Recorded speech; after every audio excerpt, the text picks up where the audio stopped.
Good morning. We will call this meeting to order at 8:38 a.m. I will note that proper notice has been given. Please rise for the Pledge of Allegiance.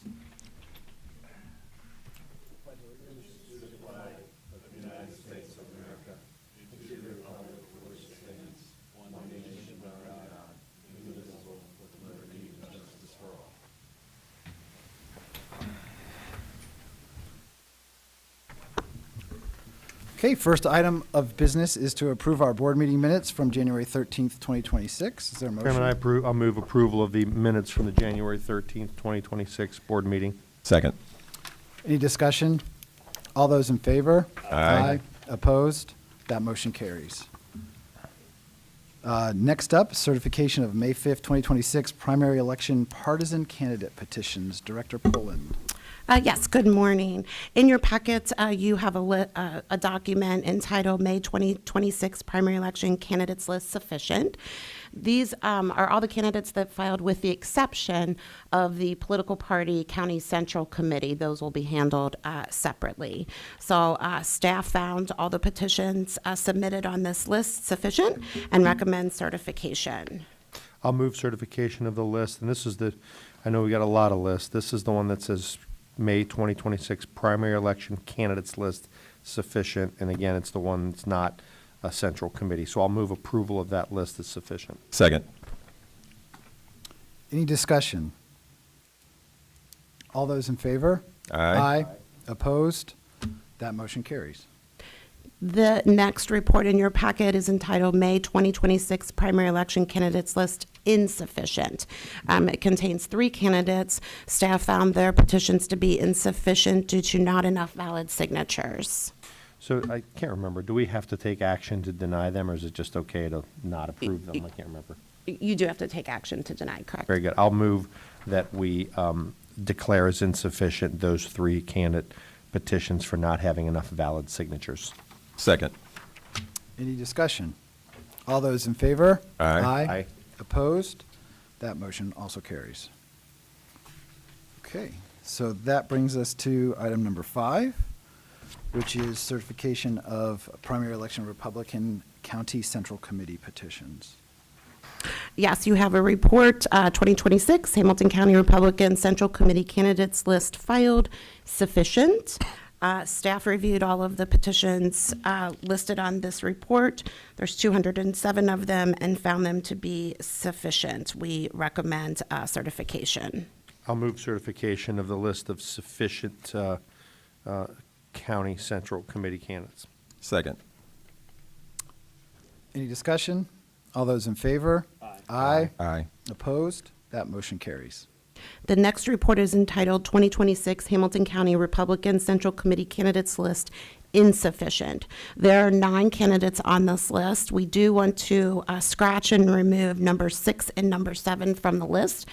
They withdrew their petition prior to the start of this meeting, but after the report was printed. So we're removing candidates 6 and 7. So with the list being amended is probably the wrong word, but anyway, with those 6 and 7 being removed, that would leave us with 7 candidates that are deemed insufficient by board staff. I'll move that we reject those petitions as insufficient for the reasons indicated on the report. Second. Any discussion? All those in favor? Aye. Aye. Opposed? That motion carries. The next report is entitled 2026 Hamilton County Republican Central Committee Candidates List filed board review. So this is a list, there's 20 candidates on this list that we believe it's up to the board to determine whether or not their petitions are substantially compliant. The first one listed, I think it's maybe take these by category. The very first one listed on the report, the reason it's coming before the board is that the candidate dated the declaration of candidacy with the year of 2025. So it's signed January 31st, 2025.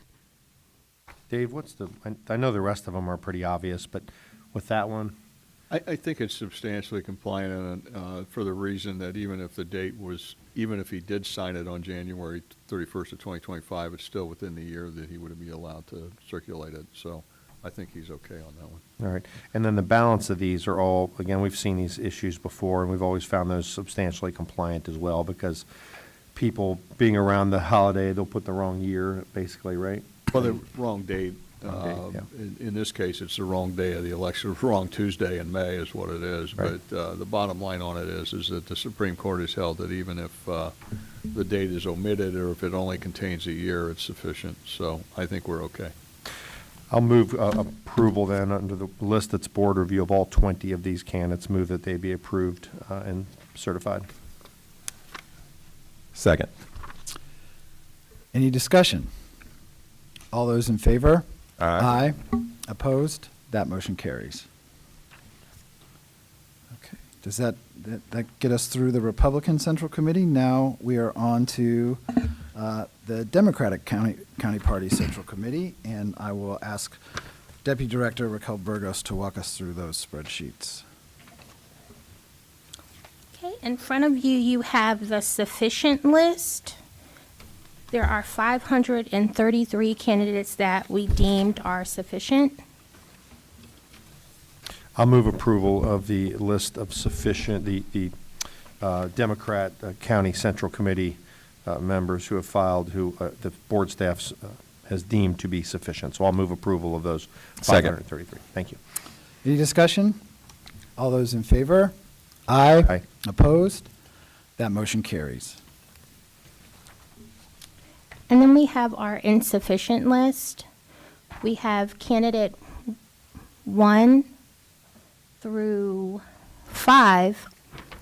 2 withdrew this morning, but 1 through 5, their address does not match their registration. So the address that they provided on the petition form does not match their registered address. And do 6 and 7 fall in that same category? Yes. Or those, okay, so those are. Yes, 6 and 7 as big- well. Okay. So when you say 2 withdrew this morning, you mean candidate number 2 withdrew this morning? Withdrew this morning. Okay. Okay, so that means we are looking at candidates number 1 through 7 for a total of 6 candidates who made that mistake as insufficient. And let's go all the way down this spreadsheet. and- Okay. And then we have candidate 8 who omitted their address from Form 2M. So they did not provide their registered address on the form. We had candidates 9 and 10. I'm sorry, 9, 10, 11 are not registered in Hamilton County. We have candidate 12 who submitted a copy of the form, not his original signature. We had candidate 13 submitted their petition via U.S. mail. We had candidate 14 who is registered under a different last name and filed an incomplete voter registration to update their name. And we have candidates 15 through 20 who are registered under the wrong party. They are registered Republicans. And candidate 21 and 22 put the wrong precinct down. Okay. And that's the end of the insufficient list. The only one I have a question on is the number 14 voter to our legal counsel, and that would be registered with different last name, completed an incomplete voter registration form to update name. Mr. Stevenson, you wish to? They have to be Providing- registered in the same name that they're registered with the board. If her change of name was incomplete or insufficient to accomplish that, she's still registered under her old name. Got it. And so that we can pick apart this sentence here, the voter attempted to change their name with the board, but filed an incomplete registration But form. was not so successful They in were that. unsuccessful in updating their last name. Okay. Correct. So I have an additional question, if you're finished, Alex. Yeah, I am, thank you. 21 and 22, wrong registered precinct listed on the form. Is that strict compliance? Because if they put their address and you can identify what precinct they live in, is this something strict compliance or? It would be, I think it would be strict compliance in this case, yes. I think we have to read the form as if they're telling us they want to run for office in that precinct. And if that doesn't match their address, then they are ineligible to run in the precinct that they wrote on the form. I don't know how else the board could treat that. Correct. Okay. So, my sense of this is all of these would be insufficient. The address mismatch, again, you can't run in a precinct where you're not registered, that makes sense. Not registered to Hamilton County specifically makes sense. The registered Republican ones, again, that's according to the party rules, those are problematic. So I don't know, at this point, my motion would be that we reject the 22 on the insufficient list. All except for number 2, which. With number 2, yeah, so it's 21. 21. Total voters. Number 2 listed here is already withdrawn, so. I second that. Any discussion? All those in favor? Aye. Opposed? That motion carries. And next, you have in front of you your board review list. Our first candidate, number 1, is registered with 2 last names, but used one of their last names to complete the petition. Candidate 2 only put their first name in the 2M, but signed at the bottom portion. Candidate 3 omitted. Let's stop sorry. there, Yeah. Deputy Director Burgos. So we've got 2 name issues. Dave, could you just give us the prosecutor's view on, and the first voter had 2 last names registered using only one? That's a Hispanic name convention, and I think she's okay. The Hispanics use different name conventions for children, and typically they use 2 last names. And if she has one, I think that's okay. And then the number- next one, number number two, 2, the candidate omitted their surname from that Yeah, one. he has title. to have that. Okay. So why don't we take up these 2 before moving on? And, I'll just make the motions, Alex, here, Sure. just to save you the trouble. Sure. I move that we approve Jennifer Valdez, candidate number 1, to the ballot as substantially compliant. I'll second that. Any discussion? All those in favor? Aye. Aye. Opposed? That motion carries. And then I will move that for candidate number 2, because of the omission of the surname, we reject that candidate from the ballot. I'll second. Any discussion? All those in favor? Aye. Opposed? That motion carries. Okay, sorry, Deputy Director, I think the next several all have the same basic problem. Yes, so candidate 3, he's a little different. He omitted the primary election date, and also he's missing the political party from the signature section of his petitions. But candidate 4 through 12, they all omitted the primary election date. My question is on first of all, on candidates, just so we're clear about my view, on candidates 4 through 12, we just agreed that those were sufficient. So those are all, I'm going to move in a minute to approve those. On candidate 4, though, Dave, what's Mr. On Stevens? candidate 3, 3, I'm sorry, 3. the omission of the date is not going to be fatal. Right. Mr. Miles, candidate 3, had the political party in the declaration of candidacy, but he did not have it in the section below, and I think as long as it's in one of the 2 places, he's okay. That's substantial compliance then? Yes. Okay.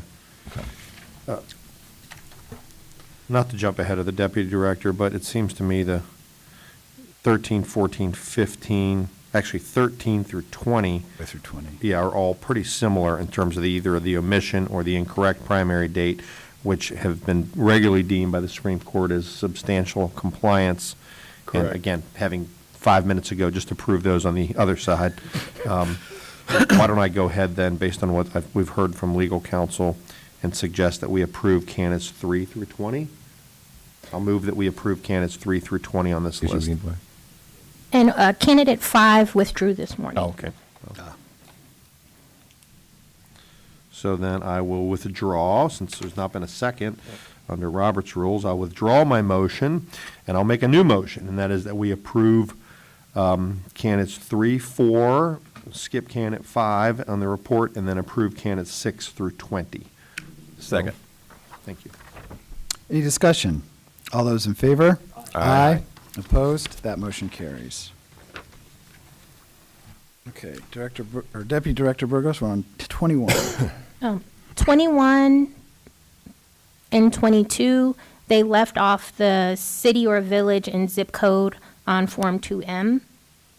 So these are instances where we have an incomplete address from the candidate, but they have included a street address, and they Correct. have included the jurisdiction that they're running for in the declaration of candidacy. So there was enough information on the form for us to determine their registration address. Correct. That's substantially compliant. So those are the first two, Dave? Yes. Okay.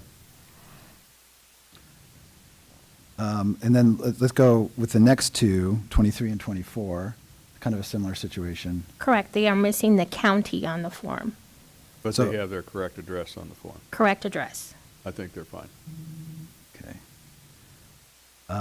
And then 26 through 29 are missing the political party. We had the other candidate a moment ago who had that problem and another problem, and when we voted him through. Correct. And candidate 28 withdrew this morning. Okay.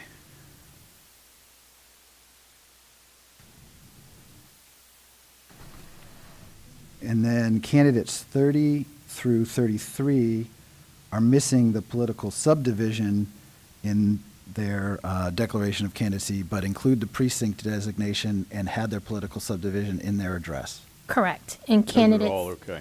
candidate 31 withdrew this morning.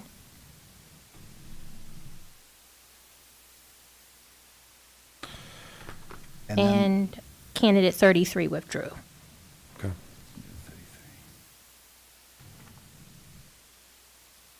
So before I make my motion, legal counsel is suggesting we approve all of these on this page, absent the 3 that withdrew. Was that a fair? Is it your understanding? Yeah, we just didn't get to 34. Yep. Oh, I'm which is sorry. a- But he withdrew, she incomplete- said, right?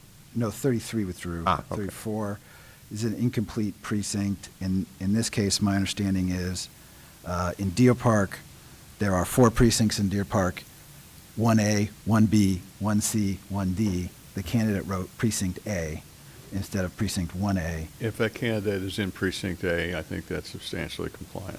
There's no other, confusion there. there's no other precinct in Deer Park Correct. that is Yep. A other than 1A. And the address matches up with, Yes.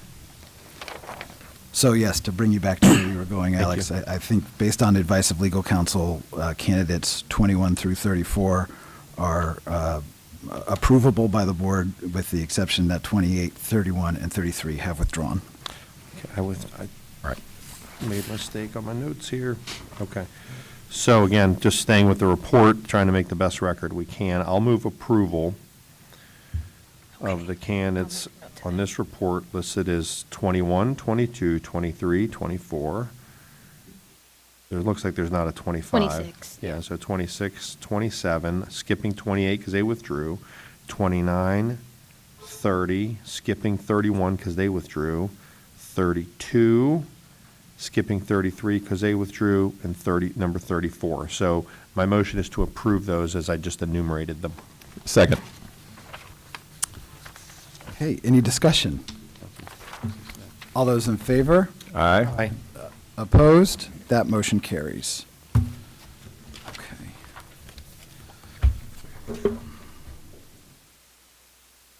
Next, we have certification of the May 5th, 2026 primary election questions and issues. Director Pullen. I think we missed the Libertarian, Oh my goodness.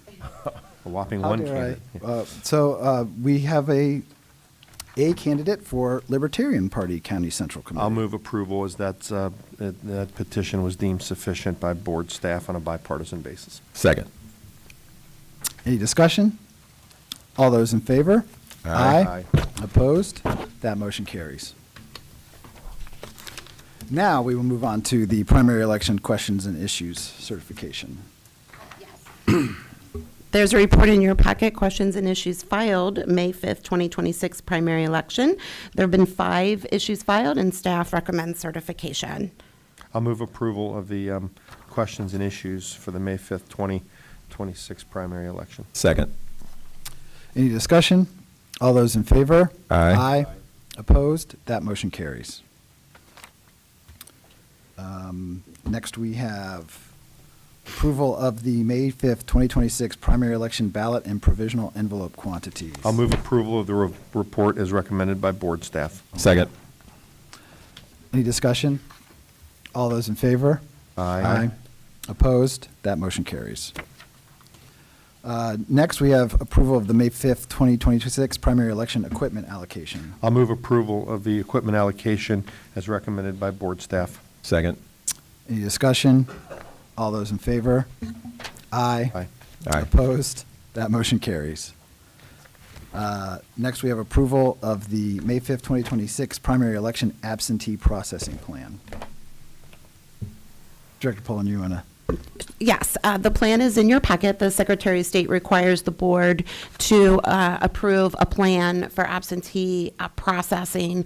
Our recommendation from staff is to follow our historical procedure and having MCR produce the packets with, obviously, we'll send our bipartisan team to their facility to oversee that, so that this plan in your packet outlines the dates for the transfer of data, et cetera. Is there a motion? I'll move to adopt that suggestion. The primary election absentee processing plan. Yeah, I'll move, thank you for that. I'll move to approve the primary election absentee processing plan. Sorry. Second. Any discussion? All those in favor? Aye. Opposed? That motion carries. Okay, next we have approval of the multi-precinct polling location precinct election official assignment policy. Mr. Chair, there was one right Oh, I above skipped that. Rossi. Rossi, So, okay. lengthy agenda this morning. Yeah. Oh, so we have a resolution authorizing execution of the fiscal year 2024 Urban Area Security Initiative, which was a federal grant that helped us with security during the presidential election. Yes, and this is additional funding. By entering into this agreement with EMA, we'll receive additional funding this year to upgrade some of our security features. This is a federal grant administered by Department of Homeland Security. That's correct. And the grant requires a certain percentage of the funding to go to election security. I'll move it. This is resolution 26-001, right? Yeah. Yeah. So I'll move adoption of resolution number 26-001. Second. Any discussion? All those in favor? Aye. Aye. Opposed? That motion carries. Next, the multi-precinct polling location precinct election official assignment policy. You need an acronym for that one. We definitely do. So this is a new policy that staff is recommending. It's been the practice of the board in all elections, with the exception of gubernatorial and presidential elections, to reduce the number of poll workers in multi-precinct polling locations, so locations that house more than one precinct, to reduce the number of poll workers from 4 to 2. Again, in all elections, with the exception of gubernatorial and presidential. So this policy would allow us to do that without having to come back to the board before every election asking for that approval. I believe the board at one point had voted on the second part of this policy, and that's assigning one voting location manager per location versus per precinct. It's been a long-standing practice of the board. This would just put that into policy. I'll move approval of the new policy. Second. Any discussion? All those in favor? Aye. Opposed? That motion carries. Next, we have a personnel matter, salary adjustments. Yes, staff is recommending a 3% cost of living adjustment for full-time employees of the board, retroactive to the first pay period of the year. We do have the funds in our 2026 budget to do this. You want me to make the motion? I'm happy to do it too. I'll move approval of the cost of living salary adjustments for our terrific staff here at the board. Second. Any discussion? All those in favor? Aye. Opposed? That motion carries. Okay, Director Poland, Deputy Director Burgos, is there any other business from staff? Not from staff. Is there anybody in the audience today who would like to address the board? Coming up. Please state your name into the microphone for the record. Catherine Collette in Loveland. I just have a couple questions. For the certification, item number 8, what does it mean by primary election questions and issues? What is that? Those would be like tax levies and issues that are going on the ballot Okay, as all opposed right. to candidates. All right. I just thought it was worded weird. Okay. And then on the urban area security initiative, what exactly would, when you said the DHS says 1% of the funding has to go to election security, what kind of election security? For this particular grant, our intent is, it's not a very large amount. Our intent is to purchase jersey barriers for our campaign area. I think, as the board knows, we've put those in place to protect the campaigners for years now, but we've had to rent them because of lack of funding, as well as a place to store them. So EMA has agreed they will store them for us during non-voting times, and then once early voting begins, they'll put them in place for us and so then it's take physical them away. security. It's physical security. That was just my question. Thank you. Anybody else? Good morning, I'm Debbie Hackett. And my question is, in the security piece, I know you said it was just a small amount of money, but it won't be security like armed people or anything like that. It's a fair question. Our intent is to purchase the jersey barriers. So you have the ability to decide how the money is spent. As With long some as it's for limitations, security. yeah. But it won't be like more police or military or anything like that. Our intent is to purchase the jersey barriers. Okay. Right. I without would you. suggest that if something like that were to happen, that would come before the board. I think before staff would do that. I would Okay, like great, to thank you. Yeah. Okay. Anybody else would like to address the board?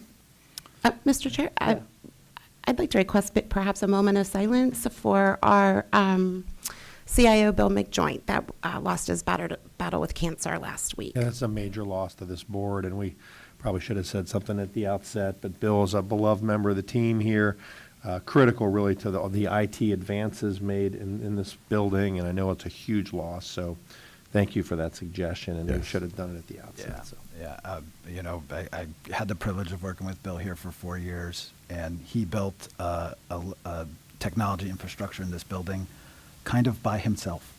And this organization is way ahead of not just the rest of the county, but a lot of the other boards in the state because of what he did. And he was just a great guy to work with. So it really is a huge loss. Yeah, I couldn't tell he was a Republican. You know, he's a really good guy. I worked with him. It's possible, Joe. Yeah. When he first started here, you know, I remember when Bill came aboard and he got along with everybody great. Over 20 years, I knew Bill, and he's a fellow Navy guy. So Yeah. he's a big loss, and I'm going to miss him. Yeah, I think I probably frustrated Bill more than any member of this board over these last 20 years due to my lack of technological knowledge. But yeah, he was a wonderful person, great to work with, and will be missed greatly. Question about it. A moment of silence for. So at this moment, we'll observe a moment of silence in honor of Bill McJoint.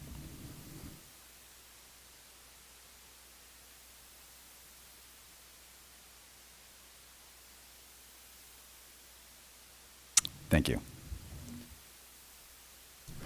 Okay, seeing no other business to come before the board, we will adjourn. Thank you.